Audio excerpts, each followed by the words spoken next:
আমার মায়ের শখের পুকুর ঘাটলা। অনেকে আমার আগের ভিডিওতে জানতে চেয়েছিলেন, পুকুর কি পানিতে ভরে গেছে, পুকুরে কি মাছ চাষ করেছেন। পুকুর সম্পূর্ণ পানিতে ভরে যায় নাই, তবে যতটুকু পানি হয়েছে পুরোটাই বৃষ্টির পানি। বৃষ্টির পানিতেই আমাদের পুকুর নর্মালি ভরে যায়, আর পুকুরে অল্প পরিমাণের মাছ চাষ করা হয়েছে।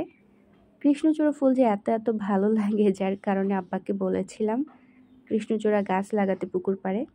আব্বাও 2টা কৃষ্ণচূড়া গাছ কিনে এনে পুকুর পাড়ে লাগিয়ে দিয়েছে। তো অপেক্ষায় আছি কবে এই 2টা গাছ বড় হবে, ফুল ফুটবে। যখন ফুল ফুটবে তখন অনেক বেশি সুন্দর লাগবে।